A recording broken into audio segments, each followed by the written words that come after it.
کیونکہ پاکی ناپاکی میں ہمارا اتنا دھیان نہیں ہوتا، اس لیے پھر ہمیں نبی علیہ السلام کی زیارت نہیں ہوتی۔ بہت سارے لوگ یہ کوشچن پوچھتے ہیں کہ جی اتنے سالوں سے ہم کوشش کر رہے ہیں کہ ہمیں نبی علیہ السلام کی زیارت نصیب ہو، مگر نہیں ہوتی۔ عام طور پہ جو ہم نے بزرگوں سے سنا ہے اس کی دو وجوہات ہوتی ہیں، ایک نگاہ ناپاک ہوتی ہے اور ایک بدن یا کپڑے ناپاک ہوتے ہیں، جس کی وجہ سے زیارت سے محروم ہو جاتے ہیں۔ اگر ان دو چیزوں پر محنت کریں تو اللہ تعالیٰ زیارت نصیب جلدی فرما دیں گے۔ نگاہ کا بہت زیادہ پرہیز کریں، 100% پرہیز کریں گے تو اللہ تعالیٰ کی طرف سے پھر نبی علیہ السلام کی زیارت والی سعادت نصیب ہو جائے گی۔ میرے والدین چونکہ شروع سے ہی نیکی کی زندگی گزارنے والے تھے، تو میں نے تذکرۃ الاولیاء کتاب 5ویں کلاس میں پڑھی تھی۔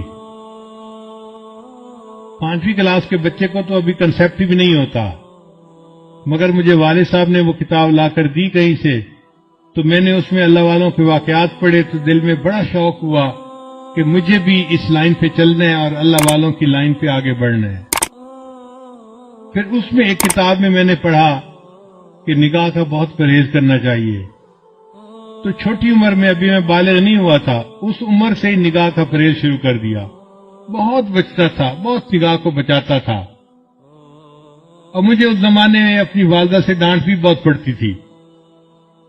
ہر دوسرے تیسرے دن کوئی محلے کی آنٹی آتی اور میری والدہ کو کہتی، تیرا بیٹا جا رہا تھا، اس نے تو ہمیں سلام بھی نہیں کیا، یہ تو ہمیں اپنی خالہ ہی نہیں سمجھتا۔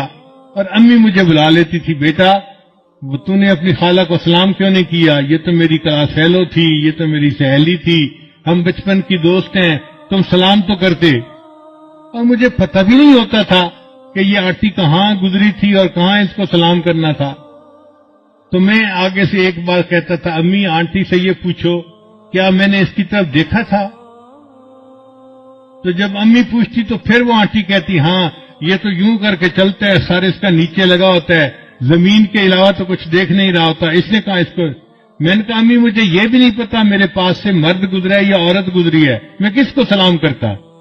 تب جا کے میری جان چھوٹتی تھی۔ لیکن اندر اندر مجھے بہت غصہ آتا تھا ان آنٹیوں پہ، سارا محلہ خالہ بنا ہوا ہے، سارا محلہ آنٹی بنا ہوا ہے، اور بس ان کو سلام ہی کرو چلتے ہوئے۔ لیکن نگاہ کی اتنی حفاظت کا بہت فائدہ ہوا۔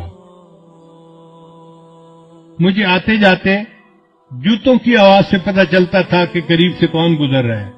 عام طور پہ مردوں کے جوتوں کی آواز اور ہوتی ہے اور عورتوں کے جوتوں کی آواز ڈیفرنٹ ہوتی ہے، اس سے اندازہ ہو جاتا تھا کہ قریب سے گزرا کون ہے، ورنہ کپڑا بھی نہیں دیکھتے تھے کہ قریب گزرنے والا کون تھا۔ اتنی نظر کی حفاظت کرنی ہوتی تھی۔ اس پر اللہ رب العزت نے پھر جو مہربانیاں کی وہ اب کیا بتائیں آپ کو۔ ہمارے ایک ساتھی ہیں لاہور کے، ایک دن مجھے کہنے لگے کہ میں آپ کو ایک بات بتاؤں، مجھے حضرت نے بتائی۔ میں نے کہا بتائیں۔ کہنے لگے کہ حضرت نے مجھے بتایا کہ دیکھو اس وقت آپ کسی مسجد میں کھڑے تھے، آپ کی طرف اشارہ کر کے حضرت نے کہا کہ اس بچے کو اس وقت 100 سے زیادہ مرتبہ نبی علیہ السلام کی زیارت ہو چکی ہے۔ میں سن کے حیران ہو گیا، اور حیرت مجھے اس کی تھی کہ پتہ اس کو کیسے چلا۔ اس نے کہا جی کہ مجھے حضرت نے یہ بات بتائی تھی، شیخ نے یہ بات بتائی تھی۔ تو نگاہ کی حفاظت کا پھر یہ فائدہ ہوا کہ اللہ تعالیٰ نے 30 سال کی عمر سے پہلے 100 سے زیادہ مرتبہ نبی السلام کی زیارت نصیب فرما دی۔